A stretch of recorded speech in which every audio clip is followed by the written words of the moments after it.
जय जिनेन्द्र सर। जय जिनेन्द्र सबको। जय जिनेन्द्र जय जिनेन्द्र। चलिए शुरू करते हैं मंगलाचरण। तज्जयति परम ज्योतिः समं समस्तैरनंत पर्यायै दर्पणतलैव सकला प्रतिफलति पदार्थ मालिका यत्र। तो शास्त्र पाए हम लोग पढ़ रहे हैं अभी तक। हम सम्यक दर्शन और सम्यक ज्ञान क्या वस्तु है ये समझ में आ गया। अब आगे बढ़ रहे हैं। लास्ट हमने देखा था कि सम्यक दर्शन सम्यक ज्ञान के पहले है, और उधर यहाँ एक कारण कार्य नियम भी दिया था कि सम्यक दर्शन कारण है, सम्यक ज्ञान कार्य है। सम्यक ज्ञान सम्यक दर्शन पूर्वक ही होगा। और इसका हमने लॉजिक भी दिन समझा था कि भले ही ज्ञान तो पहले भी है बाद में भी है, लेकिन जब दर्शन सम्यक हो जाता है तो ज्ञान को सम्यक तभी कहा जाएगा जब दर्शन सम्यक हो, है ना। क्योंकि मोक्ष मार्ग श्रद्धांत से शुरू होता है और आचरण पे पूरा होगा, उसके बीच में ज्ञान है। तो कारण कार्य नियम, ये वहां पर हमने एंड किया था कि कारण कार्य नियम है दर्शन और ज्ञान के बीच में। गाथा देखी थी लास्ट 33। अब आगे देख रहे हैं पेज नंबर 71 पे 34 नंबर की गाथा से शुरू करेंगे। मैं पढ़ता हूँ, मेरे साथ दोहराइएगा आप लोग। कारण कार्य विधानम समकालम जायमानयोरपि हि दीप प्रकाशयोरिव सम्यक् ज्ञानयो सुघटम।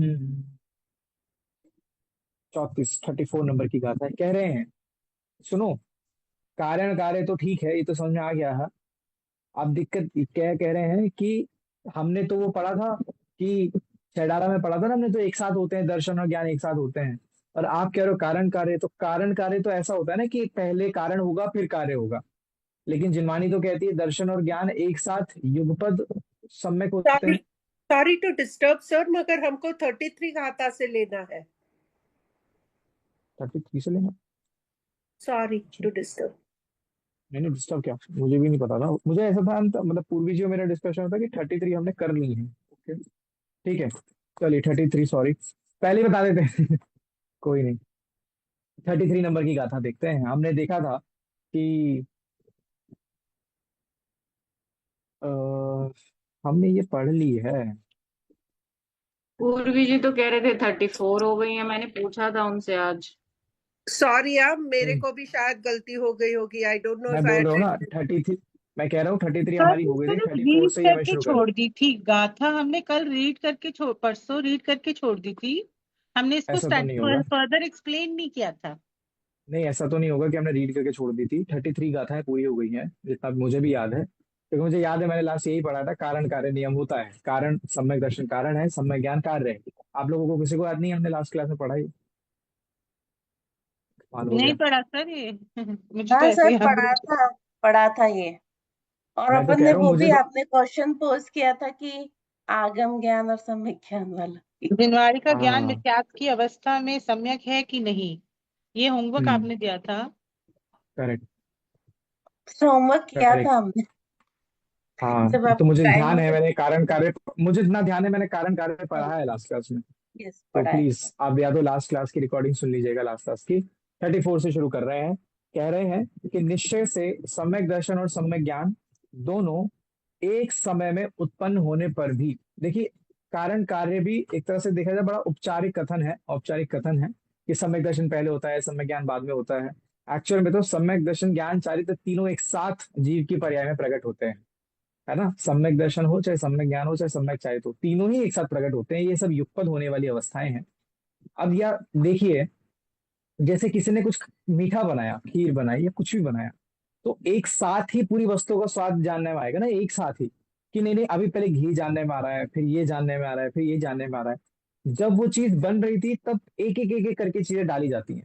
पहले घी, सपोज लड्डू बन रहे तो पहले घी, फिर शक्कर, फिर ये, फिर वो। तो बनने में प्रोसेस में देखा जाए तो क्रम आ रहा है। लेकिन जब लड्डू हाथ में आएगा तब उसका स्वाद तो सबका एक साथ आएगा। वो बेसन का भी, वो शक्कर का भी, वो घी का भी, वो ड्राई फ्रूट का भी, सबका ही स्वाद एक साथ आएगा। ऐसे ही भले ही मोक्ष मार्ग के पहले ये सब अलग अलग अलग समझ के चलिए सबकी मिथ्यात्व जनित अवस्थाएं थी। अब जैसे ही सम्यक्त प्रकट हो गया, आत्मानुभूति प्रकट होगी, तो आत्मानुभूति होने का अर्थ ये है सभी गुणों की पर्यायों में निर्मलता आ जाती है। तो दर्शन, ज्ञान, चारित्र, ये सभी गुण एक साथ बाद में निर्मल होते हैं। अभी मैं डिस्टर्ब मत करो। ये सभी एक सॉरी। साथ निर्मल होते हैं, है ना। तो वो कह रहे हैं कि एक समय में होने पर भी, भले ही दर्शन और ज्ञान एक साथ उत्पन्न होते हैं, होने पर भी ये कैसे हैं, कारण कार्य क्यों कहा जा रहा है, जिनवाणी में कारण कार्य ही क्यों कहा इसको, तो उन्होंने उदाहरण दिया कि दीपक और प्रकाश की तरह कारण और कार्य की विधि भली प्रकार घटित होती है। कि भले ही जैसे दिया जलाया जाता है तो प्रकाश होता है, लेकिन प्रकाश होने में समय भी लगता है। लेकिन इतना तय है कि प्रकाश तब तक नहीं होगा जब तक दिया जलेगा नहीं। वो भले ही जलना और प्रकाश, माने हमने लाइट जलाई तो स्विच ऑन करते ही लाइट होती है, लेकिन लाइट का जो प्रकाश है, प्रकाश के साथ ही वो, सॉरी, स्विच ऑन करने के बाद ही होगा। तो स्विच ऑन करना कारण है और प्रकाश होना कार्य है। इसी तरह सम्यक दर्शन कारण है, सम्यक ज्ञान कार्य है। जिस तरह दीपक को जलाना कारण है और जलते ही प्रकाश हो जाना कार्य है। अब उसमें कितना टाइम लगेगा? कोई भी टाइम नहीं लगेगा, बहुत जल्दी हो जाएगा काम। जलाया और एकदम प्रकाश हो गया। लेकिन कारण कार्य घटित होगा, क्या जलाने और प्रकाश के बीच का समय वो कारण कार्य घटित हो रहा है। ठीक है, एक सेकंड में अगर रीड करता हूं कि जिस निश्चय से कंटिन्यू। सम्यक दर्शन, निश्चय से सम्यक दर्शन और सम्यक ज्ञान दोनों एक समय में उत्पन्न होने पर भी दीपक और प्रकाश की तरह इनमें कारण और कार्य की विधि भली प्रकार से घटित होती है, यथार्थ रूप से बनता है। कैसे? देखिए जरा नीचे, किस दृष्टांत से, कि जिस प्रकार दीपक और प्रकाश एक ही समय में प्रकट होते हैं, तो भी दीपक प्रकाश का कारण है और प्रकाश कार्य है। प्रकाश यानी लाइट। तो दीपक प्रकाश का कारण है, यदि दीपक नहीं होगा तो प्रकाश नहीं होगा, ऐसा। और अगर दीपक जलेगा नहीं तो भी प्रकाश नहीं होगा। तो दीपक का जलना इंपॉर्टेंट फैक्टर है। जिस तरह सम्यक दर्शन होना बहुत जरूरी है। आप ये देखिए, हर जगह सम्यक दर्शन की प्रेरणा क्यों दी जाती है? क्योंकि सम्यक दर्शन शुरुआत है मोक्ष मार्ग की। अगर ये नहीं होगा, या समझ लीजिए वो लक्ष्य नहीं है, या वो प्रकट नहीं होगा, तो ज्ञान, चारित्र्य, ये कोई भी, समझ के चलिए, सम्यक रूप परिणमन नहीं करेंगे आगे। शुरुआत मोक्ष मार्ग की सम्यक दर्शन से है। जिस तरह प्रकाश की शुरुआत दीपक के जलने से है, जिस प्रकार लाइट की शुरुआत स्विच ऑन होने से है। इन दोनों में समय भेद नहीं है, जैसे ही होगा तुरंत हो जाएगा। लेकिन सबसे पहले एक प्रोसेस में देखा जाए, सबसे पहला स्टेप होगा लाइट ऑन करना, दीपक का जलना। उसी तरह सम्यक दर्शन होना, पहली स्टेप तो यही रहेगा। हाँ, कोई कुछ कह रहा था। मैं ये सर कि हम इसे ऐसे समझ सकते हैं ना कि जैसे ज्ञान तो हमें अभी भी है, लेकिन वो ज्ञान है। जैसे ही श्रद्धा सम्यक होगी तो ज्ञान भी सम्यक नाम पाएगा। हाँ तो पहले कार्य हाँ, हुआ सम्यक दर्शन रूपी, और फिर मतलब पहले कारण हुआ, फिर कार्य हुआ सम्यक सम्यक ज्ञान रूपी। करेक्ट। ये हमने देखा था लास्ट क्लास में, मुझे ध्यान है जब कारण कारण पढ़ रहे थे, कि ज्ञान तो अभी भी है, बराबर है। ज्ञान तो अभी है ही ना। अभी ऐसा तो है नहीं कि ज्ञानी है, हमें आता नहीं, समझ में नहीं, पता नहीं है जीव तत्व किसे कहते हैं, शुद्धात्मा कौन होता है, पता तो है ही। लेकिन दर्शन या समझ लीजिए श्रद्धा का विषय नहीं बना है, तो वो ज्ञान किसी काम का नहीं है। मतलब ये बहुत इंपॉर्टेंट बात है कि ज्ञान मिथ्या हुआ कि नहीं हुआ। एक्चुअल में ज्ञान वो काम का नहीं है आपके। मतलब पता होना अलग बात है और उसके ऊपर श्रद्धा होना अलग बात है ना। जैसे हमें पता है कि सिग्नल तोड़ने से, सिग्नल नहीं तोड़ना चाहिए, कुछ भी हो सकता है, लेकिन तब भी तोड़े जा रहे हैं। तो पता होना अलग बात है, लेकिन उसकी जिम्मेदारी होना, जैसे संसार में भी होता है ना। हमें पता बहुत सारी चीजें, लेकिन हम तब भी जानबूझ के गलतियां कर रहे हैं। तो फिर आपका पता होने का मतलब क्या है? उसी तरह पता तो है मोक्ष मार्ग क्या है, जीव कौन है, मैं कौन हूँ, शुद्धात्मा क्या होता है, स्वरूप क्या है। लेकिन अगर उस पर श्रद्धा नहीं है, या वो श्रद्धा का विषय नहीं है, या वो दृष्टि का विषय नहीं है, तो पता होने का मतलब ही नहीं है कुछ। तो अज्ञानी कुज्ञान की श्रेणी में जाएगा, वो मिथ्या ज्ञान है। वो ज्ञान भी मिथ्या हो गया, क्योंकि श्रद्धा मिथ्या है, बराबर है। जिस प्रकार दीपक और प्रकाश एक ही समय में घटित होते हैं, प्रकट होते हैं, तो भी दीपक प्रकाश का कार्य कारण है और प्रकाश कार्य है, क्योंकि दीपक से प्रकाश होता है। उसी प्रकार सम्यक दर्शन सम्यक ज्ञान का कारण है, सम्यक ज्ञान कार्य है, और सम्यक से ही ज्ञान सम्यक ज्ञान नाम पाता है ना। मतलब अब थोड़े से कंफ्यूजन होती है सम्यक और सम्यक दर्शन में। कहीं कहीं सम्यक का मतलब तीनों का जॉइंट मीनिंग होता है, ज्ञान दर्शन चारित्र। कहीं कहीं सम्यक का सिर्फ सम्यक दर्शन होता है ना। तो यहाँ जब जैसे हमने पढ़ा कि क्योंकि सम्यक से ही ज्ञान सम्यक ज्ञान पाता है, तो यहाँ सम्यक का अर्थ है सम्यक दर्शन। और कहीं कहीं जैसे कहेंगे कि सम्यक तो प्रकट करना है, तो वहां रत्नात्रय तीनों अर्थ भी होते हैं, तो समझना पड़ेगा हर जगह। आइए सर आगे बढ़ते हैं। इस पे हाँ सर इस पे ऐसे सोच सकते हैं क्या जैसे द्रव्य शुद्ध माने आगम में जिनवाणी में, तो द्रव्य हम्म। शुद्ध से भाव शुद्ध होता है, और भाव शुद्ध से लब्धि प्रकट होती है, और लब्धि पर्याप्त जीव है तो फिर उसको सम्यक दर्शन होता है, और सम्यक दर्शन हुआ तो फिर वो सम्यक ज्ञान नाम पाता है, और इस हाँ तरह जी, इस तरह करेक्ट करेक्ट। एक्चुअली। क्या यार गलती है यहाँ पे, नहीं कुछ मतलब मिसिंग है? इसमें हाँ मतलब नहीं मैं ऐसे इसको इतना मतलब मैं समझा नहीं बट स्टिल मैं इतना कह सकता हूँ कि हमने जब समय सार भी पढ़ा था तो हमने वो गाथा देखी थी ना वो टीका कि आचार्य कुन कुन सॉरी आचार्य हमने जो ने लिखा था कि भाई आगम का सेवन युक्ति का अवलंबन पर हाँ गुरु का हाँ उपदेश और हाँ, जी स्वानुभव। जी, तो हाँ हमने तब भी देखा था कि देशना लब्धि है हमने जब सम्यक दर्शन पढ़ा था तो हमने कहा था 5 लब्धि पूर्वक होता है शिवक्षम हाँ, विशुद्धि देशना प्रायोग्य करण। तो ये क्रम भी करण, ऐसा ही है कि शिवक्षम हाँ, होना हमें शिवक्षम है लेकिन शिवक्षम लब्धि नहीं है ना हमें उपदेश सारा प्राप्त है जिनवाणी प्राप्त है लेकिन देशना लब्धि नहीं है क्योंकि लब्धि या ये चीज देखो रिसोर्सेज सारे होना और सारे रिसोर्सेज का यूज होना ये अलग अलग बातें हैं ना। हमारे पास सारे रिसोर्सेज है ऑलरेडी लेकिन हम यूज नहीं कर रहे तो उनका होने का मतलब नहीं है। हमारे पास शिवक्षम है लेकिन अगर वो सम्यक के पुरुषार्थ में नहीं लग रहा है तो शिवक्षम लब्धि नहीं है।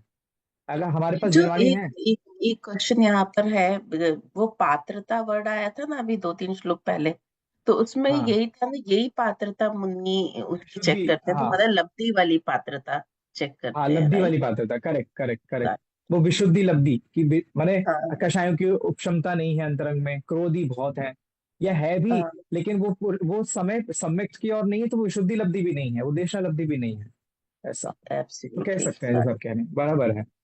सर ये सम्यक्त्व की ओर का मतलब यही हुआ ना कि हम आत्मा के अनुभव का हाँ पुरुषार्थ कर रहे हैं। पुरुषार्थ कर रहे हैं यस यस। सम्यक दर्शन का मतलब ही है आत्मानुभूति ऐसा एक ही है दोनों। आइए बट ये सब ना सम्यक ज्ञान। अकेले पढ़ पढ़ के नहीं होगा, वो वीतराग विज्ञानता वाली उसमें मतलब प्रायोगिक विधि कर करके होगा, जो भेद विज्ञान युक्ति का अवलंबन वो सब कर करके होगा। करेक्ट करेक्ट बराबर है। Yes. आइए आगे बढ़ते हैं सम्यक ज्ञान का लक्षण क्या है जिस सम्यक ज्ञान को जो सम्यक ज्ञान सम्यक दर्शन के बाद प्रकट हो रहा है उस सम्यक ज्ञान का लक्षण क्या है वो देखते हैं। 35 नंबर की गाथा है मैं पढ़ता हूँ दोहराइए मेरे साथ।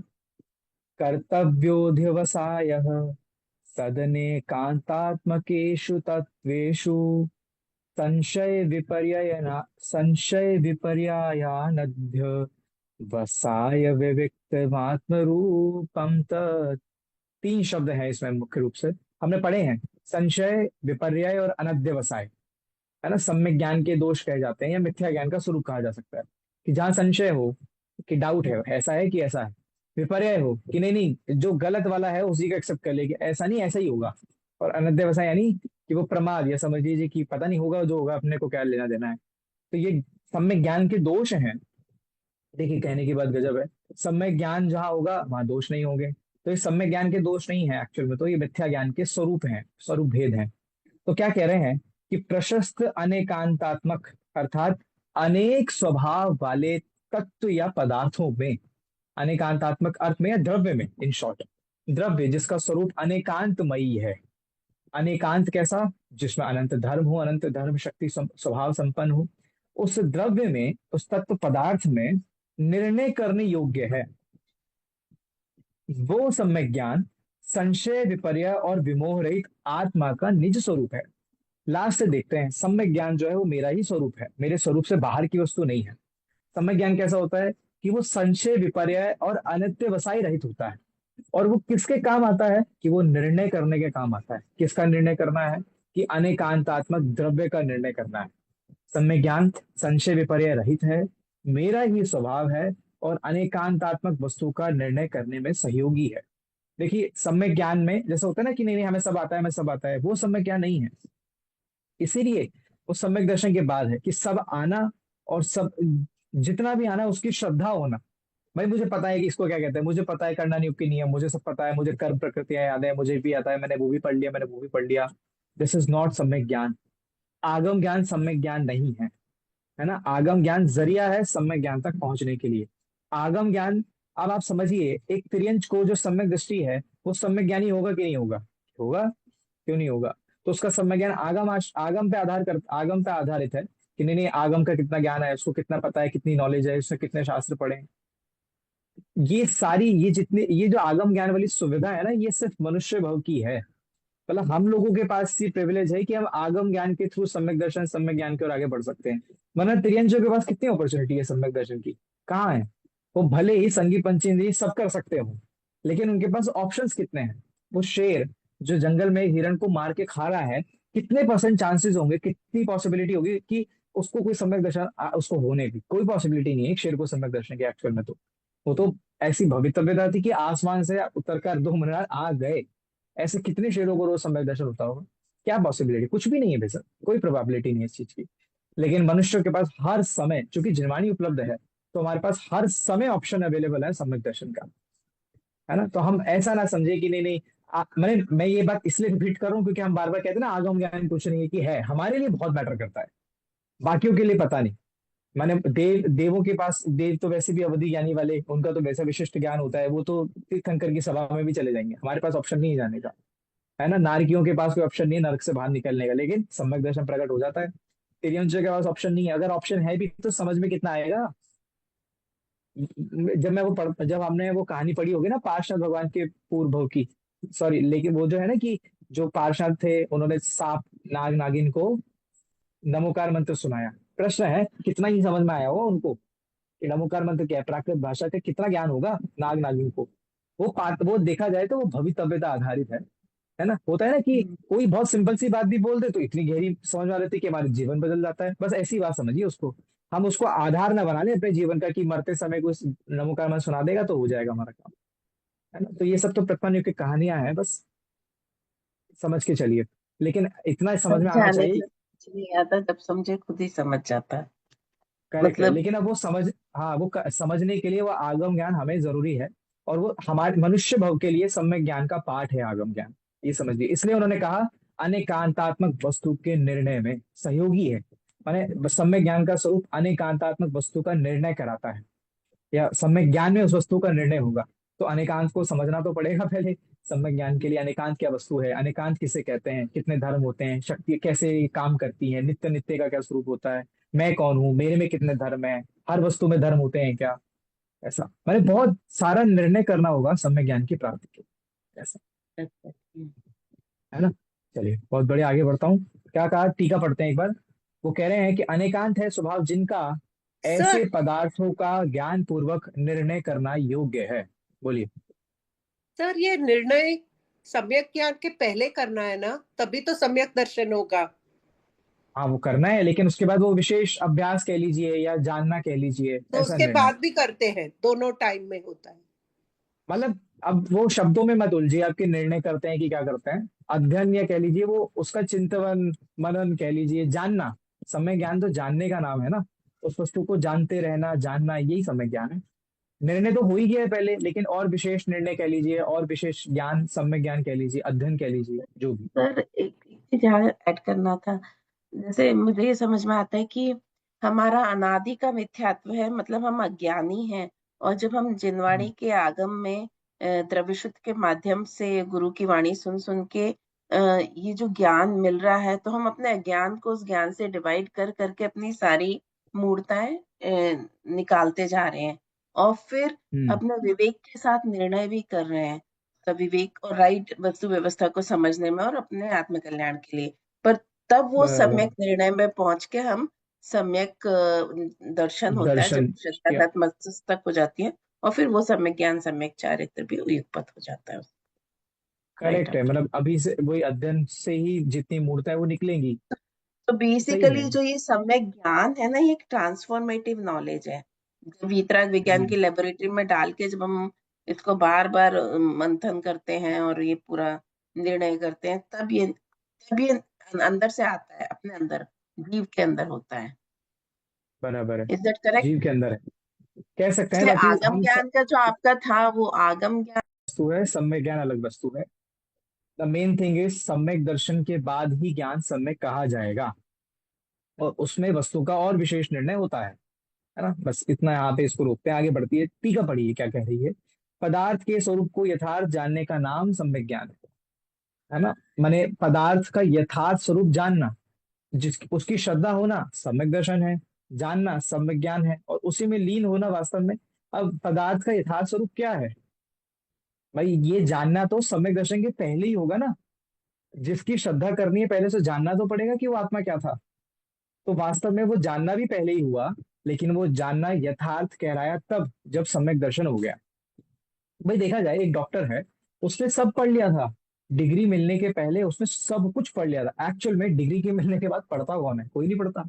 कोई आप में से जो भी पढ़े लिखे, मतलब मैं ऐसा नहीं कह रहा, बट जिसने जहां तक भी पढ़ा है, जिस दिन हाथ में डिग्री आती है उसके बाद कौन किताब उठा के देखता है? कोई नहीं देखता। कोई भी नहीं देखता, हम भी नहीं देखते, कोई नहीं देखता। डिग्री मिलने के बाद कौन पढ़ रहा है? डिग्री मिलने के पहले सब पढ़ लिया। लेकिन अगर पहले सब पढ़ लिया तो डिग्री लेके मतलब क्या है? कोई मतलब नहीं कि नहीं। वो पढ़ना आपका, समझ लीजिए, उसका रिजल्ट या उसकी वैल्यू तब होगी जब वो कागज हाथ लगेगा, वो सर्टिफिकेट आपके हाथ लगेगा। उसके बाद आप भले ही पढ़े नहीं, लेकिन आप पढ़े लिखे कहे जाएंगे। यही है ना। उसके डिग्री में आप सोचो, कोई बच्चा खूब मेहनत कर रहा है, 12th पूरी अच्छी, इतना बढ़िया पढ़ा, उसने एग्जाम नहीं दिए, और एग्जाम दिए तो उसका रिजल्ट खराब आया। अभी पता है उसने पढ़ाई की कि नहीं की? कि बिल्कुल की। लेकिन तब भी वो दुनिया में फेल कहा जाएगा। क्यों? क्योंकि वो डिग्री नहीं है उसके हाथ में। तो वो जानना जानना व्यर्थ है अगर सम्यक दर्शन नहीं। और सम्यक दर्शन के बाद वो ये निर्णय भी यथार्थ हो जाता है, जानना भी यथार्थ हो जाता है।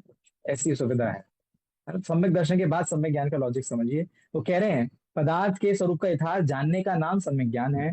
वो पदार्थ अनेकांश स्वभाव को धारण करता है। अनेक क्या मतलब है? अनेक का मतलब है बहुत, जो एक से ज्यादा। और अंत यानी धर्म। इस प्रकार अपने अनंत धर्म स्वभाव को धारण करने वाले को का ज्ञान अवश्य करना चाहिए। जिस भाई देखा जाए, जो उस अनंत धर्म स्वभाव को धारण करता है उसका ज्ञान होना चाहिए, यानी शुद्धात्मा का ज्ञान तो होना चाहिए। जो सम्यक प्रकार से वस्तु को पहचान ले, तो करोड़ों कारण मिलने पर भी अश्रद्धानी ना हो। जरूरी क्यों है ज्ञान? एक्चुअल में ये बहुत सांसारिक बात है ये। अगर एक बार किसी वस्तु को पहचान लिया जाए, तो कितने ही निमित्त हों, ये कितनी भी पॉसिबिलिटीज हों, और कुछ भी आ जाए सामने, अगर हम जानते हैं कि हाँ हमने जो जाना है वो सही जाना है, तो हम हिल नहीं सकते उससे। श्रद्धा के बाद ज्ञान की, और मैंने वो जो थी ना कि भाई श्रद्धा के बाद ज्ञान की क्या जरूरत है, क्योंकि ज्ञान पूर्वक की तो श्रद्धा हुई होगी।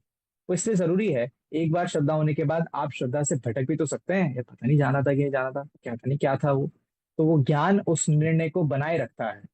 वो वस्तु का निर्णय बना रहता है, वो वस्तु का श्रद्धान बना रहता है ज्ञान के थ्रू। यह सम्यक ज्ञान आत्मा का स्वरूप है। ये मेरी ही पर्याय, ये मेरा ही धर्म है। क्योंकि ये सच्चा ज्ञान उत्पन्न हुआ है, वो केवल ज्ञान में मिलकर शाश्वत रहेगा। ये जो निर्णय हुआ है ना सम्यक ज्ञान में कि हाँ ये शुद्धात्मा एकांत तत्व मैं हूँ, यही तो केवल ज्ञान की ओर लेकर जाएगा, यही तो अंत में केवल ज्ञान में मिलेगा। भाई देखा जाए, वो ज्ञान की तो पर्याय है। और किसकी पर्याय? सम्यक ज्ञान। कैसा है ज्ञान? संशय, विपर्य और अनध्यवसाय विमोह। अनध्यवसाय का दूसरा नाम है विमोह। इन तीनों भावों से रहित है। संशय का मतलब क्या है? विरुद्ध, दो तरफा ज्ञान। कि ये है कि ये है, हो जाता है ना डाउट हो जाना, कि तुम सही कह रहे हो कि तुम सही कह रहे हो। जिनवाणी सही है कि जिसने मुझे बताया वो सही है। संशय यानी डाउट हो जाना। विपर्य यानी अन्यथा रूप का एक तरफा निर्णय, कि जो नहीं था वास्तव में उसका ये निर्णय हो जाना कि हाँ ये सही है, ये विपर्य है। एक के बाद एक, ये खतरनाक है। भाई संशय होना सही है एक बार को, विपर्य नहीं होना चाहिए। भाई संशय में तो कैसा भी संशय हो सकता है। मतलब संशय में जानने की इच्छा है, लेकिन अभी गलत का निर्णय नहीं हुआ है। विपर्य और खतरनाक है। जानने की इच्छा थी, लेकिन विपर्य में गलत का निर्णय हो गया, अरे ये तो और बुरा हो गया। और एक स्टेप और बुरा, अनध्यवसाय, कुछ है इतना ही जानना कि है। ये तो यहाँ तो जिज्ञासा ही खत्म हो गई जीव की। यहाँ तो निर्णय करने का जो पुरुषार्थ चला था वो ही खत्म हो गया, कि होगा जो होगा, हमें क्या लेना देना, है ना? तो ये और बुरा है। तो देखिए, मैंने विशेष विचार ना करे, वो जो जिससे वो पूरी दुनिया से अलग है, अगर वो अपनी शक्ति ही खो दे या उस शक्ति को छोड़ दे, तो वो तो और सबसे बुरा है। संशय तक की, मैं ये अपना एक ऐड कर रहा हूँ कि संशय तक की आपके पास पॉसिबिलिटी है कि हाँ कुछ अच्छा हो जाएगा। लेकिन जो विपर्य की ओर चला गया है उसका तो नाश होना ही है। लेकिन जो विपर्य के बाद, सोचिए किसी ने बुरा निर्णय कर लिया, लेकिन उसके पास भी चांसेस हैं, पॉसिबिलिटीज हैं कि हो सकता है फिर से उसको संशय और वो सही निर्णय पर आए, है ना? लेकिन अनध्यवसाय तो और बुरा है। वास्तव में तो तीनों ही बुरे हैं। सम्यक ज्ञान के लिए तो ये तीनों ही दोष है ना? तो वो सम्यक ज्ञान, इन तीनों से रहित यथार्थ ज्ञान का नाम सम्यक ज्ञान है। चलिए, बहुत बढ़िया। समझ में आ गया ये संशय, विपर्य, अनध्यवसाय। सर मुझे एक क्वेश्चन है, मुझे ये आगे का ही नहीं समझा है।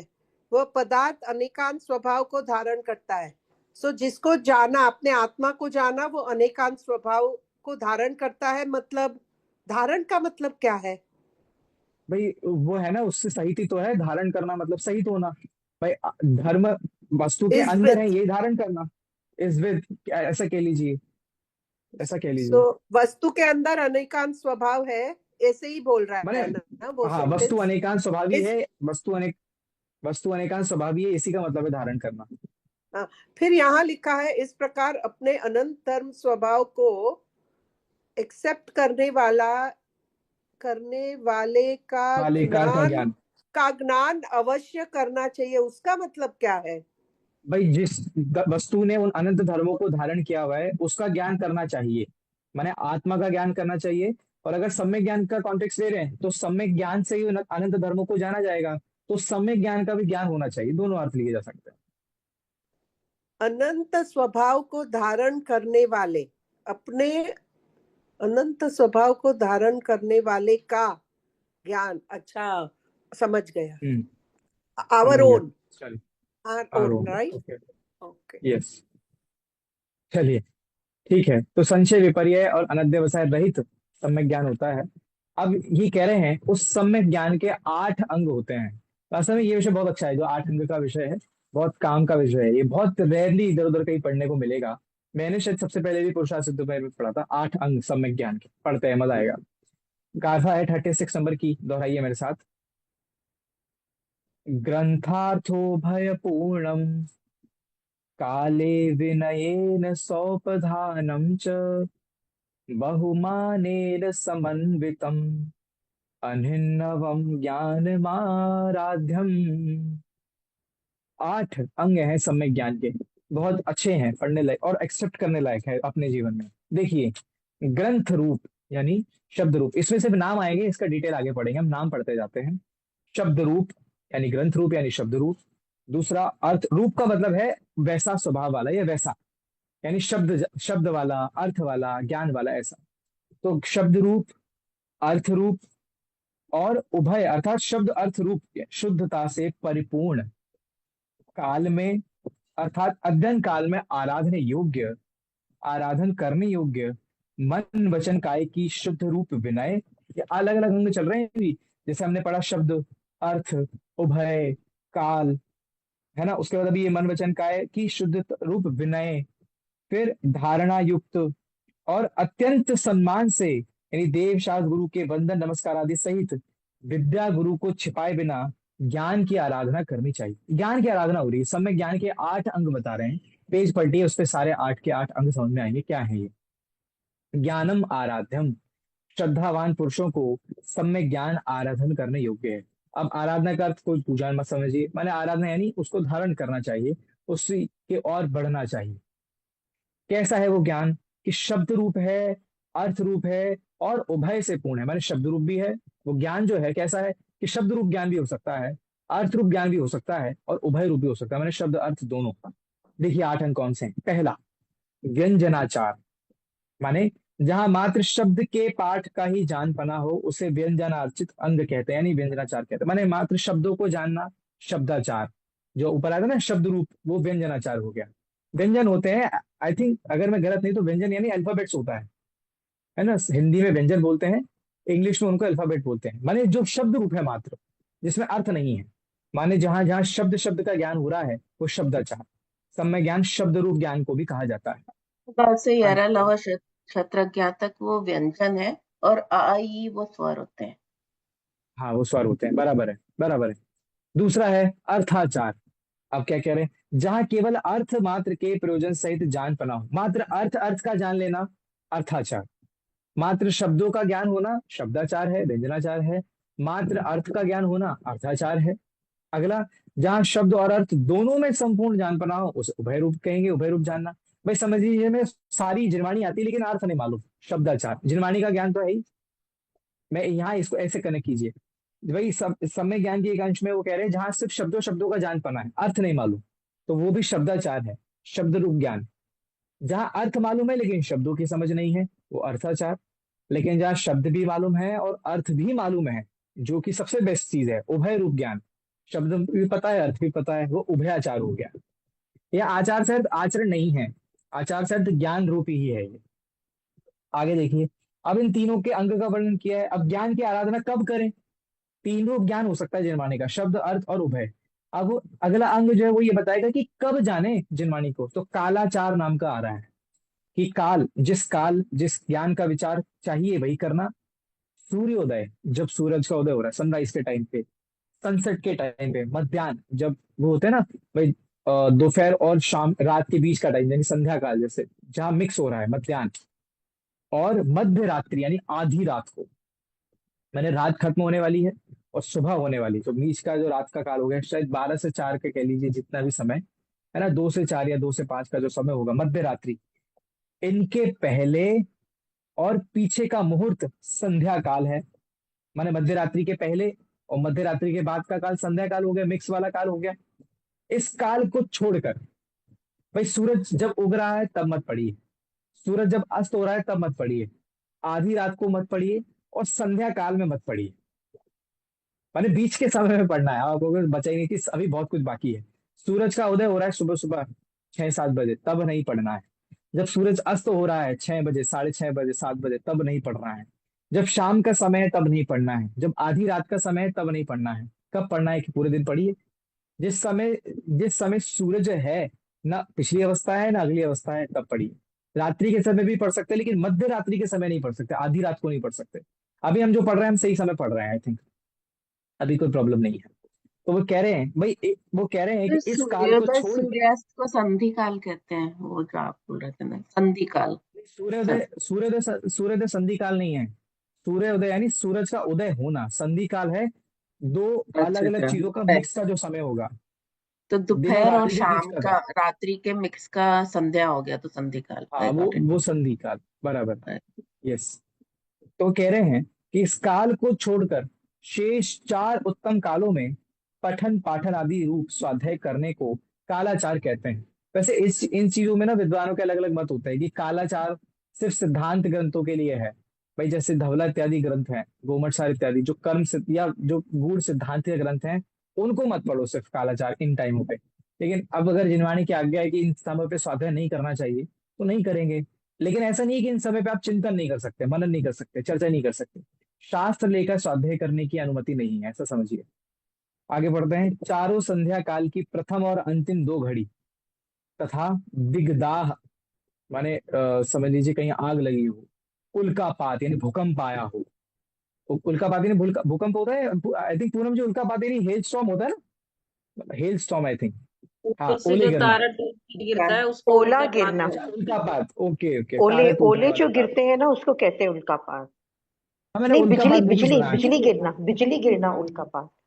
नहीं, चलो कोई नहीं, वो आगे प्राकृतिक आइए आपदा ऐसे। से है। तारा टूट के जो गिरता है उसको उल्कापात बोलते हैं।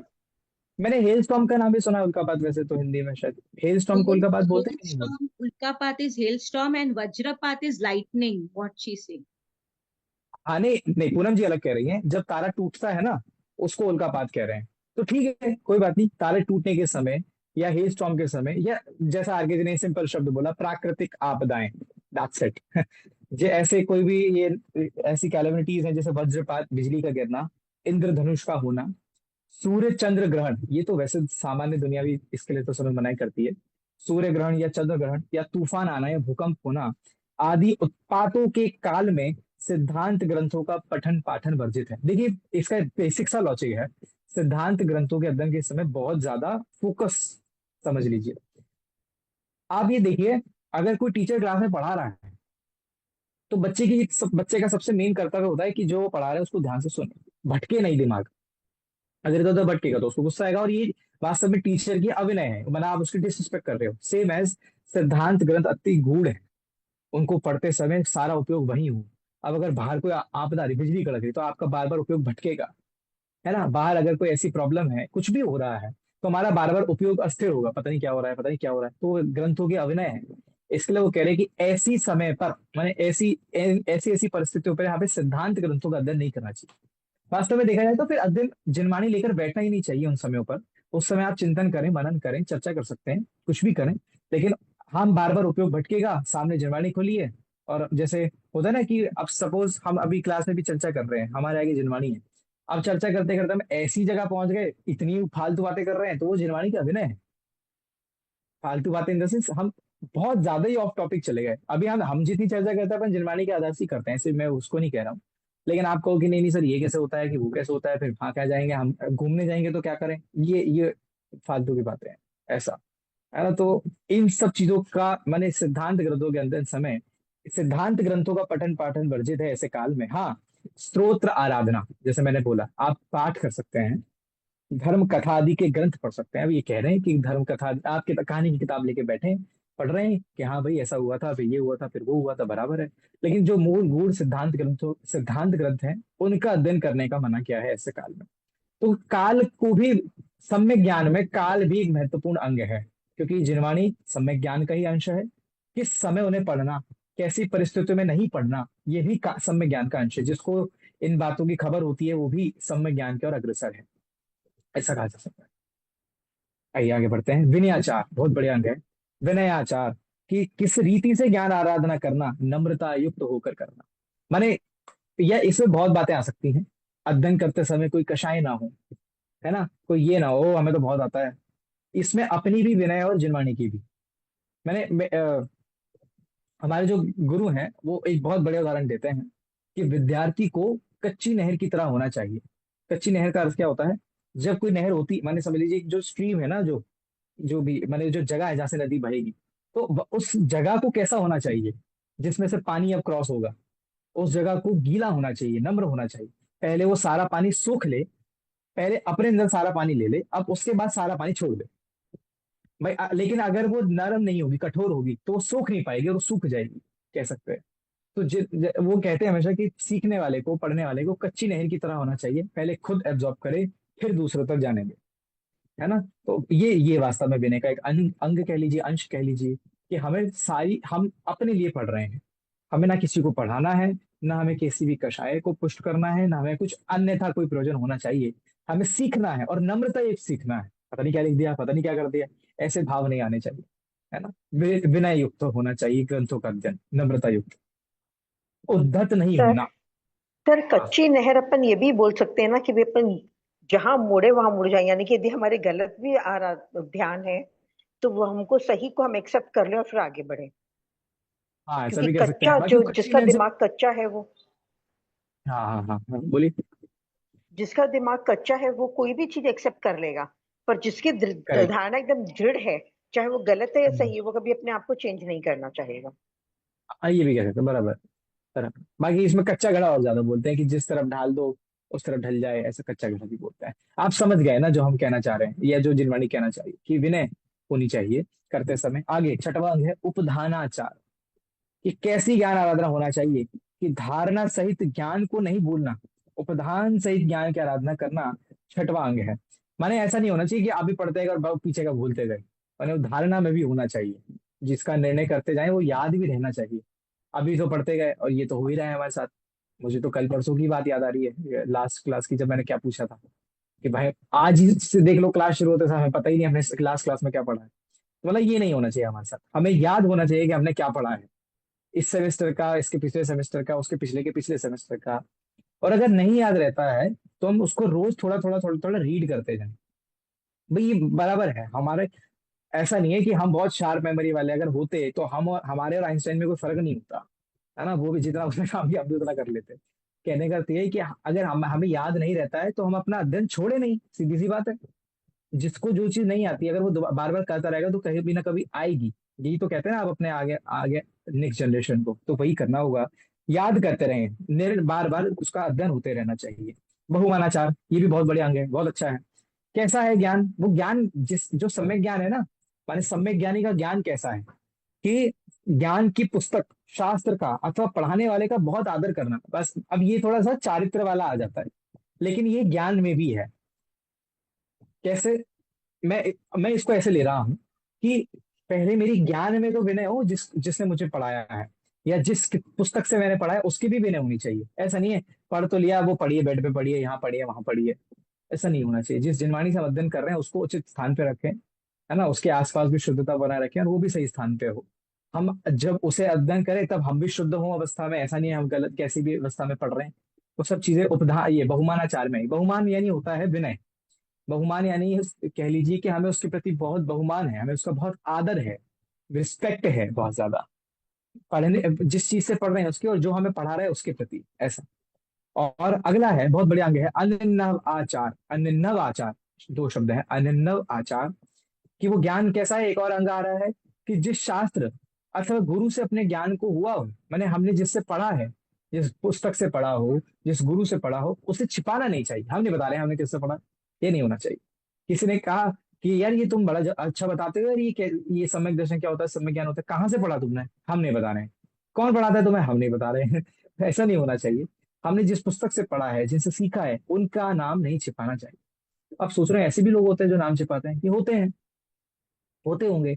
और अगर नहीं भी होते हैं, या समझ लीजिए हमें मतलब कहने करती है, हमने जो भी जहां से सीखा, हम अ,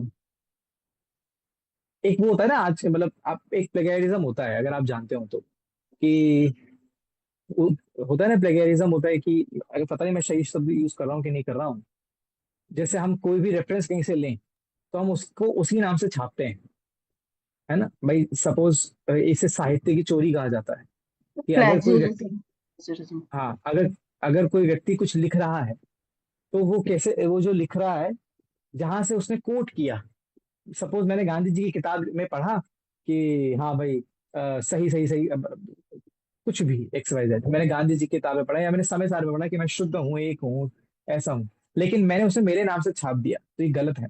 मुझे उसको छुपाना नहीं था, मुझे उसको प्रकट करना था। ये वहां भी आ सकता है कि हमने पढ़ा तो जिनवानी में, लेकिन हमने कहा पता है आज मेरे नई चिंतन में एक बात आई, तो ऐसा नहीं। हमने जो चीज जहां से पढ़ी, हमने जो चीज जिससे सीखी, उसका कोट करते चलें, उसको बताते चलें, उसको छिपाए नहीं, इन शॉर्ट। या हमें पता होना चाहिए कि हमने वो कहाँ से पढ़ा है, ऐसा। जिसे ज्ञान, जिसमें ज्ञान व अपने गुरु का नाम छिपाया नहीं जाता, वो आठवां अंग है। ये आठ अंग सम्यक ज्ञान के, विनय के हैं। वास्तव में सम्यक ज्ञान की विनय है ये आठ अंग, इस सम्यक ज्ञान के अंग है, अंश हैं। इस प्रकार सम्यक ज्ञान अंगीकार करना चाहिए। हाँ जी, किसी को कुछ कहना है? ओके, हमने इतना समझा सम्यक ज्ञान के आठ अंग हैं। लेकिन फिर से मैं कहता हूं कि सम्यक ज्ञान के आठ अंगों में हम अटकते नहीं रहे। जैसे उन्होंने कहा, सब शब्दाचार नाम का भी सम्यक ज्ञान का अंश है, तो हम सोचे यार यार शब्द पढ़ लिया, अर्थ नहीं समझ में आ रहा तो कोई दिक्कत नहीं है, अर्थ पढ़ लिया शब्द नहीं आते तो कोई दिक्कत नहीं है। हमें उभयाचार को भी फॉलो करना है। हमें शब्दों की भी भाव भाषाओं, मतलब शब्दों की भाव भाषा यानी दोनों का मतलब पता हो, हमें शब्द भी मालूम है, हमें उसके अर्थ भी मालूम है। हमने जब वो अनुयोगों की विधि पढ़ी थी ना, कि अनुयोगों की पद्धति, सॉरी, कि वो कैसे कैसे अनुयोग वर्क करते हैं, ये उभयाचार में आएगा। कि हमें पता है कि एक शब्द हर अलग अलग अनुयोग में कैसे कैसे किस अर्थ को लिए हुए मिलता है, ये उभयाचार है। भाई मैंने पढ़ा दर्शन का अर्थ प्रथम युग में भगवान के दर्शन होता है, द्रव्य युग में दर्शन का अर्थ है सम्यक श्रद्धा, कर्म में कर्णानुग में दर्शन का अर्थ दर्शावरण से हो सकता है, चरणानुग में दर्शन का अर्थ और कोई अर्थ हो सकता है। तो कहने का अर्थ ये, एक शब्द अलग अलग अनुयोग में अलग अलग प्रकार से मिलता है, मुझे शब्द की भी पूरी पूरी भावार्था है, शब्द क्या है और हर अनुयोग में उसका क्या अर्थ है ये भी मालूम है, ये उभयाचार है ना। तो एक सर्वांगीण अध्ययन होना, मैंने एक पूरा, हर चीज, हर एक आस्पेक्ट को लेते हुए चलना अनुयोग का, ये भी सम्यक ज्ञान का अंश है, उभयाचार, ऐसा। तो हमें हर शब्द का अर्थ भी मालूम होना चाहिए, नहीं मालूम तो प्रयास करिए कि हमें मालूम हो। इस प्रकार सम्यक ज्ञान का हमने स्वरूप पढ़ा। सम्यक ज्ञान क्या है? इन शॉर्ट, वस्तु के यथार्थ निर्णय का नाम सम्यक ज्ञान है। वस्तु का यथार्थ ज्ञान ही सम्यक ज्ञान है। आइए आगे बढ़ते हैं। अब हम आ रहे हैं सम्यक चारित्र पर। रत्नत्रय पूरा होगा अब। सम्यक दर्शन हमने समझा, सम्यक ज्ञान हमने समझा। अब देखिए सम्यक चारित्र। सम्यक चारित्र आई थिंक सबसे बड़ा अधिकार होगा, सम्यक चारित्र ही है मुख्य रूप से। फिर अब आगे देखिए क्या कह रहे हैं, पेज नंबर 76, 37 नंबर की गाथा है, मैं पढ़ता हूँ, मेरे साथ दोहराइए। कि सम्यक ज्ञान अंगीकार करने के बाद अब धर्मात्मा पुरुष क्या करे? भाई सम्यक दर्शन तो हो गया, सम्यक ज्ञान भी हो गया, अब क्या करें? बैठ जाए कि नहीं? पढ़ोगा था। विगलित दर्शन मोहै समंजस ज्ञान विदित तत्वार्थै नित्यमपि निप्रकम्पै सम्यक चारित्रमालम्ब्यम। सम्यक चारित्र का आलंबन लेना चाहिए। अब सम्यक ज्ञान को ग्रहण करना चाहिए। कैसा है वो सम्यक चारित्र? जिन्होंने दर्शन मोह का नाश कर दिया है, यानी जो सम्यक दृष्टि है, दर्शन मोह का नाश होना, सम्यक दर्शन। सम्यक ज्ञान से जिन्होंने तत्वार्थ को जाना है, सम्यक ज्ञान हो गया है, सभी तत्व और उनके अर्थों को जान लिया है, सम्यक ज्ञान से यथार्थ निर्णय हो गया है। जो सदा काल अकंप, अर्थात अकंप का मतलब तो याद है आपको, अकंप, कंप यानी हिलना, अकंप यानी नहीं हिलना, यानी ये जो दृढ़ है, जो सदा काल दृढ़ चित्त वाले हैं, जिनका मन सदा स्थिर है, ऐसे पुरुषों द्वारा सम्यक चारित्र अवलंबन करने योग्य है। वास्तव में देखा जाए उनका दृढ़ चित्त है ही जो सम्यक दर्शन सम्यक ज्ञान वाले हैं। अब उन्हें क्या करना है, सम्यक दर्शन हो गया, सम्यक ज्ञान हो गया, अब उन्हें सम्यक चारित्र का अवलंबन लेना चाहिए। क्या ऐसा है सम्यक चारित्र, पढ़ते हैं एक बार। सम्यक चारित्र अंगीकार करना चाहिए कैसे जीवों को, जिनके दर्शन मोह के नाश होने से जो तत्व श्रद्धानी हुए हैं, जिन्हें तत्वों का श्रद्धान हो गया है, और जिन्होंने सम्यक ज्ञान से तत्वार्थ जाना है। कैसे हैं वो, धारण किए गए आचरण में निरंतर निष्कंप है, जिन्होंने जो आचरण धारण कर लिया है उसमें वो सदा दृढ़ हैं, वो हिलते नहीं हैं, वे आत्मानुभूति में लीन हैं। आत्मानुभूति के अलावा वे वृत्ति इत्यादि में लीन है, वे पाप में नहीं है, और ना उन्हें पुण्य की चाह है, वो साम्य भाव को धारण करते हैं, जो ग्रहण किए हुए आचरण को किसी प्रकार छोड़ते नहीं। बहुत बड़ी बात है, जिन्होंने जो आचरण ग्रहण कर लिया है वो उसे छोड़ते नहीं है, वो जीव, सब उन जीवों को सम्यक चारित्र अंगीकार करना चाहिए। पहले सम्यक दर्शन प्राप्त करके सम्यक ज्ञानी होकर, उसके बाद निश्चल वृत्ति धारण करके सम्यक चारित्र अंगीकार करना चाहिए। आया समझ में, प्रेरणा हमने स्टेप बताया है, सम्यक दर्शन सम्यक ज्ञान के बाद अब सम्यक चारित्र को धारण करो।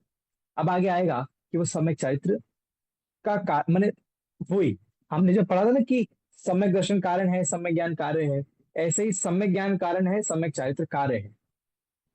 ऐसा देखिए गाथा आ रही है, पेज नंबर 30, पेज नंबर नहीं, पेज नंबर 77, गाथा नंबर 38 कह रहे हैं, नहीं सम्यक व्यपदेशम चरित्रमज्ञान पूर्वकम लभते ज्ञानांतर मुक्तम, सॉरी, ज्ञानानंतर मुक्तम चारित्राराधनम तस्मात्। उसके बाद ही होगा, क्या होगा उसके बाद, कि चारित्र होगा उसके बाद, किसके बाद, कि ज्ञान के बाद। रीजन दे रहे हैं क्यों। अज्ञान सहित चारित्र सम्यक नाम प्राप्त नहीं करता। भाई पता है नहीं और करे जा रहे हैं तो वो चारित्र नहीं है। अरे हमने वैसे इस पे बहुत चर्चा की है मोक्षण प्रकाशन के टाइम पे भी, कि अगर हमें व्रत का स्वरूप भी नहीं मालूम तो भी व्रत करने का कोई लाभ नहीं है। और व्रत के स्वरूप का मतलब ये है, व्रत के स्वरूप में अध्यात्म भी है और चरणन योग भी है। पहली बात, मुझे व्रत की विधि ही नहीं पता कि व्रत पे करना क्या होता है। और दूसरी बात, व्रत से लाभ क्या होगा मुझे पता ही नहीं है। वास्तव में व्रतों से लाभ होता ही नहीं है। व्रत के समय जो कषायों की मंदता है उससे लाभ होगा। अब यदि कषाय मंद नहीं है और व्रत की विधि का भी ज्ञान नहीं है और आप बाहर से आचरण कर रहे हैं तो कोई अर्थ नहीं है उसका, कोई मतलब कोई प्रयोजन नहीं है, माने वो फल नहीं देगा। उसी को वो कह रहे हैं कि अज्ञान सहित चारित्र। इस अज्ञान में सम्यक ज्ञान का अभाव लेना है। सम्यक ज्ञान के अभाव का अर्थ है सम्यक दर्शन का भी अभाव, ऐसा ये भी ले सकते हैं आप, या कह लीजिए आचरण ज्ञान और दर्शन के बाद ही होगा। जिस व्यक्ति का श्रद्धान दृढ़ है, ज्ञान दृढ़ है, वो ही व्यक्ति आचरण में दृढ़ हो सकेगा, है ना। बहुत सारे एस्पेक्ट हैं इसमें ज्ञान ना होने का अर्थ में। तो अज्ञान से चारित्र सम्यक नाम प्राप्त नहीं करता, इसलिए सम्यक ज्ञान के पश्चात ही चारित्र का आराधन कहा गया है। कि चारित्र कब होगा, कि सम्यक ज्ञान के बाद होगा। देखिए बहुत आगे टीका बहुत सिंपल है, उससे समझ में आएगा। जिसके पूर्व में अज्ञान भाव हो, जो पहले अज्ञानी है, ऐसे चारित्र सम्यक संज्ञा को प्राप्त नहीं होता। जब तक जीव अज्ञानी है तब तक उसके व्रत नियम तप संयम सब अज्ञान है, सब अज्ञानता में किए गए व्रत तप हैं। ये हमने तो ये पढ़ा था ना भाई, जो व्यक्ति महाव्रतों को धारण कर ले, जो महाराज महाव्रतों को धारण कर ले लेकिन सम्यक तो रहित हैं, उनका आचरण भी सम्यक तो रहित होने से मिथ्या चारित्री में ही कहा जाएगा। देखो ये जो प्रश्न था ना, आपको याद हो अगर, जो मैंने होमवर्क दिया था कि आगम ज्ञान सम्यक है कि मिथ्या है मिथ्यात्व की अवस्था में, ये क्वेश्चन यहाँ पे भी एप्लीकेबल होगा कि मिथ्यात्व की अवस्था में महाव्रत सम्यक चारित्र है कि मिथ्या चारित्र है। सोचो। मिथ्याचारित। मिथ्या ही है सर, मिथ्या है। मतलब ईरिया समिति पूर्वक चलना, नहीं ईरिया समिति पूर्वक चलना सम्यक चारित्र होता है कि मिथ्या चारित्र, पहले तो इसका उत्तर दीजिए। बिना सम्यक्तों के मिथ्या चारित्र। ओके। ठीक है ना। 28 मूल गुणों का पालन, सब एक साथ करें कि 28 मूल गुण का पालन सम्यक चारित्र है कि मिथ्या चारित्र है। बिना सम्यक्तों के वो भी मिथ्या चारित्र कहलाएगा। बराबर है। और वास्तव में इसका मूल आंसर तो ये भी है कि 28 मूल गुण कभी सम्यक चारित्र मिथ्या चारित्र के पार्ट थे ही नहीं। सम्यक चारित्र किसका नाम था? कषायों के अभाव का नाम था सम्यक चारित्र, आत्मलीनता का नाम था। उसके साथ होने वाली सारी क्रियाएं व्रत ही तो हैं। और वास्तव में देखा जाए मुनिराजों के जीवन में, मुनिराजों का पूरा जीवन ही व्रत है। हमें लगता है व्रत कितनी बड़ी चीज है, आप इसकी गहराई देखिए। उनका डेली स्केड्यूल है वो, जिसे हम व्रत देख रहे हैं। मतलब वो तो उनका डेली स्केड्यूल है ना। उन्हें नहाना नहीं है, उन्हें एक समय ही भोजन करना है, उन्हें वैसे ही सोना है, उन्हें वैसे ही चलना है। तो उनका डेली का स्केड्यूल का पार्ट है, डेली पार्ट ऑफ लाइफ। और वो व्रत है। मतलब हम हमारी दृष्टि में वो व्रत है, और उनकी उनकी दृष्टि में उनकी जीवन की चर्या है, उनका जीवन यापन ऐसे ही होना है। वास्तव में उनकी दृष्टि में सम्यक चरित्र आत्मलीनता है, कषायों का अभाव है ना, शुद्धोपयोग है उनके जीवन में उन्हें उनकी दृष्टि में सम्यक चरित्र का। तो देखिए वो क्या कह रहे हैं। अब वो जो चारित्र है वास्तव में वो चारित्र मिथ्या नाम पाता है कब तक? जब तक ज्ञान और दर्शन सम्यक ना हो तब, है ना। यदि दर्शन सम्यक है, ज्ञान सम्यक है, तो ही चारित्र सम्यक नाम पाता है। ये इसका यहाँ पे अर्थ है। आगे बढ़ता हूं। प्रथम यदि सम्यक ज्ञान ना हो और पाप क्रिया का त्याग करके, सम्यक ज्ञान नहीं है लेकिन पाप क्रियाओं का त्याग करके चारित्र भार धारण करे। देखो कितना भारी शब्द है, भार यानी होता है वजन। तो जिसका सम्यक ज्ञान नहीं है उसको चारित्र भार लगता है, वजन लगता है, अरे यार कहाँ फंस गए। ये उसको लगता है जिसको उस व्रत का, उस नियम संयम तप का अर्थ नहीं मालूम, या उसकी भाव वासना नहीं है, उसकी श्रद्धा नहीं है, ज्ञान नहीं है, तो वह सम्यक चारित्र नाम नहीं पाता है। जैसे बिना जाने औषधि का सेवन करे तो मरण ही हो। भाई पता नहीं है दवाई किस काम की, और खा ले तो मरेगा ही। पता नहीं था तुझे, पता नहीं कौन सी गलत सा भाई, या सही गलत का अर्थ नहीं मालूम हो। भाई हमें पता नहीं था, मेरे ड्रॉर में एक दवाई पड़ी थी, मैंने सोचा पड़ी हुई है वेस्ट हो जाएगी, खा लेता हूँ तो मृत्यु भी हो सकती है। ज्ञान ना हो तो जीव किसी भी आचरण को जाए वहां सम्यक होने की पॉसिबिलिटीज एकदम जीरो है, सही होने की पॉसिबिलिटी जीरो है, मरण भी हो सकता है। उसी प्रकार सम्यक ज्ञान रहित चारित्र का सेवन करना संसार को बढ़ाना है, क्योंकि वहां उद्देश्य मात्र पुण्य पाप का होगा। अगर होगा तो अरे ये कर लेंगे तो अगले भव में तो अच्छा हो जाएगा, तो संसार को बढ़ाना है। और ये तो मिथ्या ज्ञान है कि उसमें सुख है। यहाँ तो सारी जड़ में ही, माने जड़ में ही सब अज्ञानता छिपी है, मिथ्या तो छिपा है यहाँ तो, क्योंकि समय ज्ञान नहीं है। जीव रहित मृत शरीर में इंद्रियों के आकार किस काम के? भाई देखा जाए जिस शरीर में जीव नहीं है वहां इंद्रियों का आकार बना, आंखें बनी है, कान बनी, नाक बनी, मुंह बना है, वो किस काम का है? क्योंकि जीव नहीं है तो वो शरीर में इंद्रिया किस काम की? यदि आत्मा में दर्शन और ज्ञान नहीं है, माने सम्यक दर्शन सम्यक ज्ञान की पर्याय नहीं है, तो वो चारित्र किस काम का शरीर में? ऐसा। भाई देखिए वो कह रहे हैं सम्यक चारित्र शरीर है। माने इसको बिल्कुल ऐसा मत लेना जैसा कह रहा हूं, अर्थ समझिए। उदाहरण से अगर लगाएंगे तो सम्यक चारित्र शरीर है, लेकिन वो किसी काम का नहीं है यदि सम्यक दर्शन सम्यक ज्ञान रूपी आत्मा ना हो उसके अंदर। ऐसा, है ना। तो उन्होंने कहा उसी प्रकार सम्यक ज्ञान शून्य, माने सम्यक ज्ञान से रहित शरीर के वेश या क्रिया कांड के साधन से शुद्धोपयोग की प्राप्ति नहीं होती। हमें लगता है कि व्रत इत्यादि करके शुद्धोपयोगी हो जाएंगे, हम असली मुनि हो जाएंगे। बहुत मिथ्या अज्ञानता है ये, वास्तव में बहुत बड़ी अज्ञानता है कि अगर सम्यक दर्शन सम्यक ज्ञान तो नहीं है और व्रत इत्यादि धारण करके कोई स्वयं को मुनि कहे तो वो मिथ्या चारित्र है, वो द्रव्य लिंग भी नहीं है वास्तव में। तो द्रव्य लिंग भी नहीं है, समझ के चलिए, द्रव्य लिंग भी नहीं है। पहले गुणसानवर्ती द्रव्य लिंग नहीं होते, द्रव्य लिंग भाव लिंग सहित ही होता है। ये तो याद है ना आपको, अष्टपाउड़ में पढ़ा था। द्रव्य लिंग भाव, जब तक भाव लिंग नहीं है तब तक द्रव्य लिंग भी नहीं कहा जाता। ऐसा।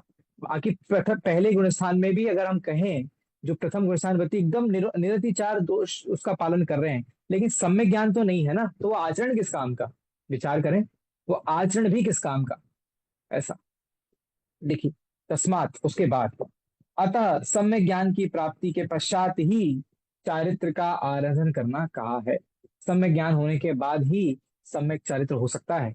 क्यों? क्योंकि ज्ञान के बिना चारित्र चारित्र नाम नहीं पाता। ज्ञान के बिना चारित्र होता ही नहीं है। लेकिन वो ज्ञान पे अटक के रह जाए, चारित्र ना करे, तो वो भी उसकी गलती है, वो मोक्ष मार्ग में आगे नहीं बढ़ पाएगा।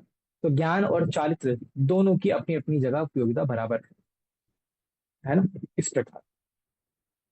आगे बढ़ो, समझ में आया ये क्यों जरूरी था? आइए देखते हैं उस चारित्र का लक्षण, देखते हैं वो चारित्र है कैसा। देखिएगा था 39।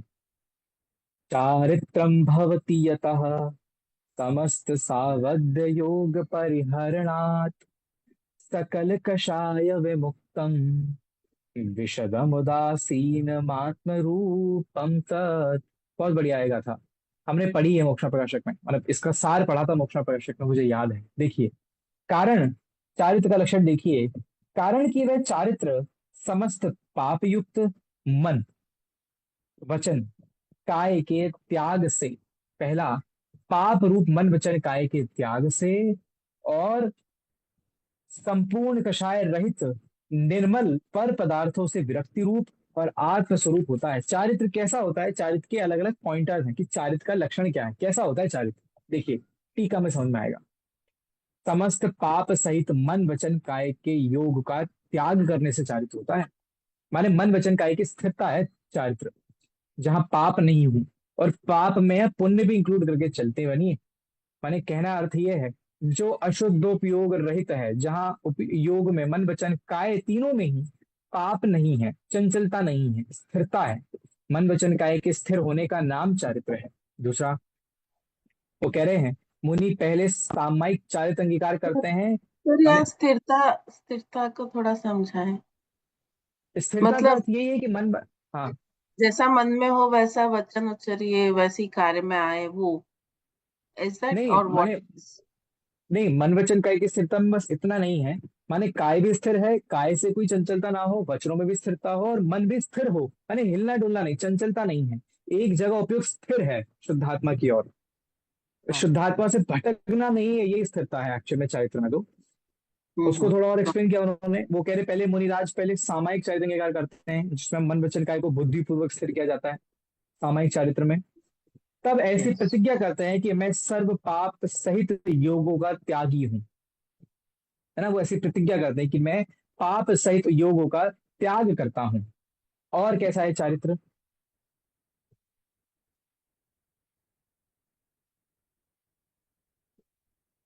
हाँ जी, और कैसा है चारित्र? मेरी आवाज तो बराबर आ रही है ना, मेरा ऐसा तो नहीं कि नेटवर्क डिस्कनेक्ट हो रहा है?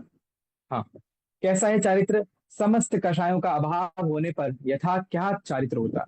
जब समस्त कषायों का अभाव हो जाता है तब यथा क्या चारित्र होता है? कहाँ होता है यथा क्या चारित्र? कोई बताएगा? हमने गुणस्थान में पढ़ा था, कहाँ होता है 12वीं। यथा क्या चारित्र? छठे सातवें गुण स्थान वर्ती मुनिराज का होता है यथा क्या आचार्य। यथा क्या चारित्र जो समस्त कषायों सिद्ध के अभाव अवस्था। पूर्वक एक प्रकट हुआ अरहंतों है। का सिद्ध होता है अवस्था। यथा क्या आचार्य। अरिहंतों हाँ, को, 12वें में। हाँ, है ना, अरिहंतों को होता है यथाख्यात चारित्र, 12वें गुण स्थान में प्रकट होगा पूर्ण चारित्र, यथाख्यात चारित्र। तो यथाख्यात चारित्र वास्तव में चारित्र होता है। चारित्र तो नाम उसका जो कषाय रहित तो हो, और वास्तव में चारित्र तब से प्रारंभ हो जाता है सम्यक चारित्र जब कषायों का आंशिक अभाव होना शुरू होता है। अनंतानुबंधी के अभाव से ही चारित्र शुरू हो गया है। कैसा है वो? निर्मल है, उसमें कोई मलिनता नहीं, और मलिनता यानी कषाय नहीं है, निर्मल है। आत्म सरोवर कषाय रूपी कीचड़ से मैला था, थोड़ी सी यहाँ अलंकारिक भाषा आ रही है। वो कह रहे हैं, आत्मा का जो सरोवर था उसमें कषायों की कीचड़ थी, कषायों का मल था, मैल था।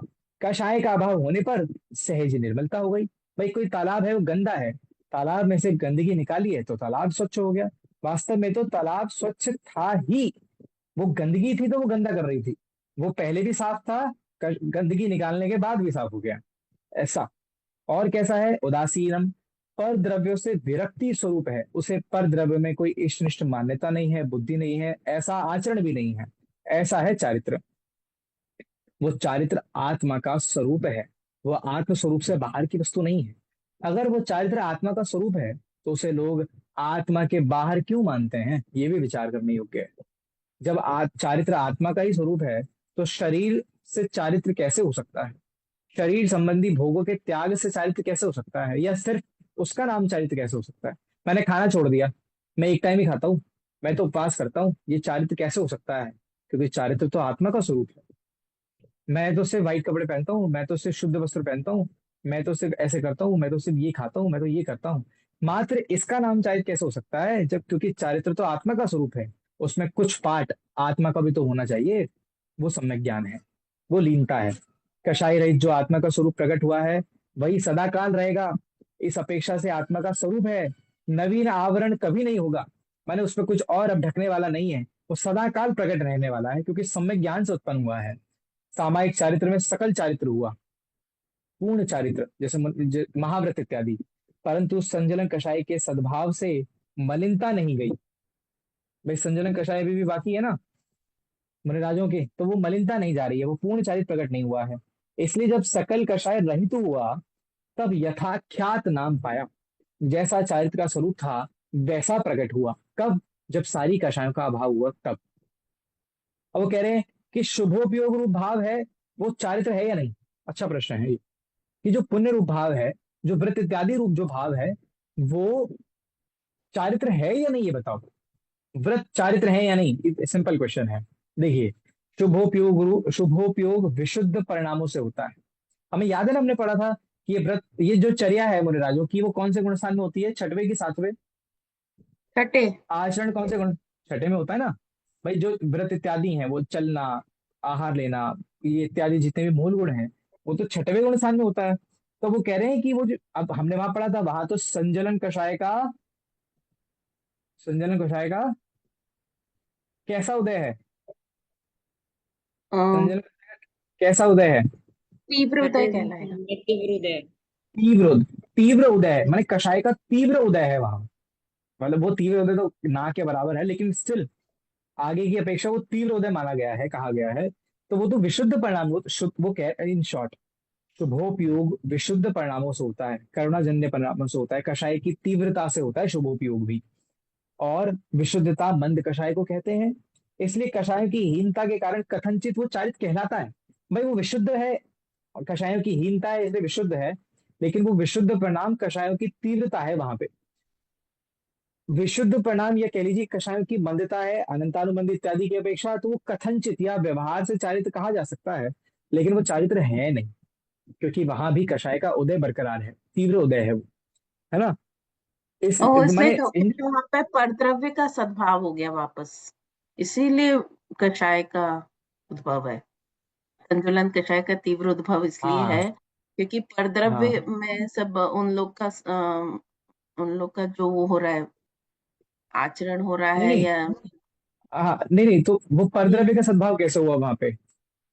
मतलब भाई देखिए, ये सिंपल सिंपल। शास्त्र पढ़ना, समझाना, ये सब पर की क्रिया हो गई ना। हाँ मैंने थोड़ा इसको ऐसा लिया तो जा स्व सकता है, बट स्टिल स्व परद्रव्य का स्व मतलब अपने आत्मा के उत्थान के लिए वहां कार्य नहीं चल रहा है, वहां पे शुभोपयोग रूपी कार्य तो चल रहा है। भाई वैसे देखा जाए, मुनिराजों का जो आचरण है वो अपने लिए है, वास्तव में तो स्थिर रहने के लिए। शुभ मुनिराजों का जो शुभोपयोग है वो शुद्धोपयोग के लिए ही है। और ये बात मैं हाँ बहुत पहले भी हम डिस्कस कर चुके हैं। वो शुभोपयोग किसी हाँ। पुण्य की इच्छा या व्रत कुछ फल मिल जाएगा इसके लिए तो है नहीं, शुद्धोपयोग में स्थिरता के लिए है। और एक और बात, अगर हम इतनी डिटेल में जा ही रहे हैं तो ये भी समझिए, जिस समय मुनिराज छठवें गुण स्थान में है शुभोपयोग अवस्था में, उस समय भी मुनिराजों के अनंत गुणी निर्जरा हो रही है। क्यों हो रही है? कषाय का अभाव है, और वो शुद्ध परिणति बरकरार है, जिसको जिनवाणी में कहा शुद्ध परिणति। वास्तव में बिल्कुल। शुद्धोपयोग नहीं, मुनिराजों के तो शुद्ध परिणति से निर्जरा हो रही है। परिणति। हम बिल्कुल। हम मैंने ये चीज दिमाग में रखते हुए अब आगे बात कर रहे हैं। उन्होंने एक सिंपल क्वेश्चन है, जो क्रिया हो रही है ना उसका बताओ वो चारित्र है या नहीं। तो उन्होंने कहा कि वो कषायों की मंदता में होता है, इसलिए उसको कथनचित चारित्र कहा जा सकता है। That's it. उस गॉट इट। क्रिया का नाम, उन्होंने बोला ना शुभोपयोग रूप भाव, कह लीजिए वो जो भाव है या वो जो क्रियाएं हैं, वो चारित्र है या नहीं है, कि कषायों की मंदता में होता है इसलिए वो चारित्र है। नो डाउट है ऐसा। चलिए आगे बढ़ता हूँ कथनचित मैं फटाफट इसीलिए से। लगा दिया। कथनचित, हाँ, कषायों की हीनता यही कथनचित है, ऐसा। आइए एक और प्रश्न आ रहा है। वो कह रहे हैं कि देव गुरु शास्त्र शील तप संयम आदि में अत्यंत राग रूप प्रवर्तन करते हुए भी उसे मंद कषाय कैसे कह सकते हैं आप? भाई तीव्र राग है। जैसे एक उदाहरण मैं दूं, हमने आचार्य कुंद कुंद के इस बारे में हमने कहानियों में ऐसा पढ़ा है ना, कि उन्हें अंतरंग में इतना खेद था कि हमने तीर्थंकर परमात्मा की दिव्य ध्वनि सुनी कि नहीं सुनी। मैंने उन्हें दिव्य ध्वनि सुनने का राग कह लीजिए, या उस तत्व को सुनने का राग ही था वो, ऐसा तो था नहीं कि वो कोई शुद्ध परिणाम था, वो तो शुभोपयोग रूप भाव था। तो वो कह रहे इतना, ये भी तो तीव्र राग है ना, जिनवाणी में तो उसको तीव्र राग की संज्ञा दी है, आप उसको मंद कैसे कह सकते हो? ये जो व्रत इत्यादि है, उपदेश लिखना, शास्त्र रचना, अब कहा जाता है कि वो शुभोपयोग की अग्नि में जलकर जिनवाणी लिख रहे हैं, वो जो उपदेश दे रहे हैं, उन्हें क्या पड़ी है मुनिराजों को उपदेश देने की? वे शुद्धोपयोग में जाते, वे ध्यान करते, लेकिन उन्हें इतना तीव्र राग आ रहा है, करुणा आ रही है कि वो भव्य जीवों को उपदेश दें। तो ये तो तीव्र राग है ना। छठवां गुणस्थान तो तीव्र राग की अवस्था है, आप उसको मंद कैसे कह सकते हो, ये बताओ। देखो उत्तर, कैसे कह सकते हैं मंद? कि वास्तव में विषय कषायदि के राग की अपेक्षा तो वो मंद कषाय ही है। भाई उन्हें कोई विषय कषाय का राग थोड़ी ना है जो तीव्र कषाय कही जा रही है। वो तीव्र कषाय प्रशस्त तो राग सुंदर है। की तीव्र कषाय। हाँ, वो तो प्रशस्त राग है। और प्रशस्त राग भी वो तीन कषाय चौकड़ी के अभाव वाला है। प्रशस्त राग ज्ञानी को भी होता है, वृत्तियों ये हमें आपको भी होता है, और सम्यक दृष्टियों को भी होता है प्रशस्त राग। लेकिन वो प्रशस्त राग तीन कषाय चौकड़ी के सद्भाव वाला है उनके यहाँ, और मुनिराजों को तीन कषाय चौकड़ी के अभाव वाला है। तो हम्म। वो कहाँ तीव्र राग है? वो कोई विषय कषाय वाला राग थोड़ी ना है जो उसे मंद कषाय नहीं कह सकते, क्योंकि उनके राग में क्रोध मान माया तो है ही नहीं। उनके क्रोध मान माया तो बची ही नहीं है। अब रहा प्रीति भाव की अपेक्षा लोभ कषाय। अब आप कहोगे नहीं, लोभ कषाय तो बाकी है, तो कह रहे हैं वो भी सांसारिक प्रयोजन युक्त नहीं है, उन्हें कोई संसार से प्रयोजन नहीं है उस कषाय में। वो जो उनको जो राग बाकी है उससे वो अपना ऐसा इतनी चाहते हैं कि मुझे चक्रवर्ती पद मिल जाए अगले भव में, मुझे ये मिल जाए, मेरी बहुत ख्याति हो जाए, मैं जब प्रवचन करूंगा तो लोग सुनने आए मुझे, ये ऐसा कोई वो राग थोड़ी ना उनके मन में। कोई सांसारिक प्रयोजन नहीं है वहां उस लोभ में भी। अतः उसकी भी मंदता है।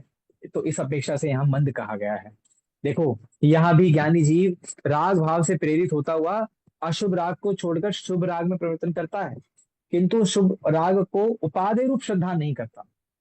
वो वह अशुभ को छोड़कर शुभ में परिवर्तन करता है, लेकिन वो शुभ को उपादेय नहीं मानता कि हाँ ये करने योग्य है, ये करना पड़ रहा है, ऐसा मानता है, ऐसी श्रद्धा करता है, अपितु उसे अपने शुद्धोपयोग रूप चारित्र के लिए मलिनता का ही कारण जानता है। आपको याद है हमने वो पढ़ा था आचार्य अनुचंद स्वामी का कलश, कि मम परम विशुद्धि शुद्ध चिन्ह मात्र मूर्ति, कि उन्होंने कहा कि यद्यपि मैं तो शुद्ध मात्र चैतन्य मूर्ति हूँ, फिर मूर्ति भी हूँ। परिणति मलिन हुई है मोह सही है। उदय से। राज से, हाँ, महोदय से। हाँ, और परम विशुद्धि को पावे यह परिणति मेरी, आत्म समय सार की आत्म ख्याति नामक व्याख्या से। वो कह रहे हैं कि समय सार मैं अपने लिए लिख रहा हूँ, जिससे मेरी परिणति जो मोह युक्त हो गई है उसका नाश हो जाए, वो शुद्धोपयोग में जाके मिले, है ना। तो वो उस समय वो यस। लिखते समय भी ये कह रहे हैं कि ये मेरी परिणति मलिन हो गई है जो मैं कर रहा हूँ। तो वो दैट मीन्स कि वो राग करते हुए भी उसे उपादेय नहीं जानते, ऐसा, है ना। इस प्रकार, चलिए मुझे लगता है इतना आज के लिए बहुत है ना। कल वेरी नाइस। हम चारित्र किसे कहते हैं, वो सॉरी चारित्र के भेद, और फिर अहिंसा व्रत वाला प्रकरण यहाँ से प्रारंभ करेंगे। आज के लिए बस इतना। किसी को कुछ पूछना हो तो पूछिए, अदरवाइज क्लास को हम पूरा करते हैं। पढ़ के आइएगा प्लीज आगे का। और आगे हम जो विषय पढ़ने वाले हैं, एक्चुअल में पुरुषार्थ सिद्धि उपाय का सारा विषय आप तत्वार सूत्र में पढ़ चुके हैं। लेकिन हाँ, इसमें बहुत अच्छी अच्छी बातें आएंगी, जैसे इसमें रात्रि भोजन का प्रकरण बहुत बढ़िया है। आगे अगर सर, हमारे ये कोर्स में वाला है तो। ग्रंथ वो चरणानुयोग का ग्रंथ है कि द्रव्यानुयोग का, ये पुरुषार्थ सिद्धि उपाय? दोनों ही है, ये जिस द्रव्य नियोग दोनों चारण है दोनों ना, ही। मिक्स है। गॉट हाँ इट। जी, यस यस यस यस, बराबर। चलिए ठीक है, जिनवाणी स्तुति करते हैं। हाथ जोड़ लीजिए। निज निधि निज में बताई यह अनंत उपकार है, इसके लिए जिनवाणी माँ को वंदना शत बार है, वंदना शत बार है।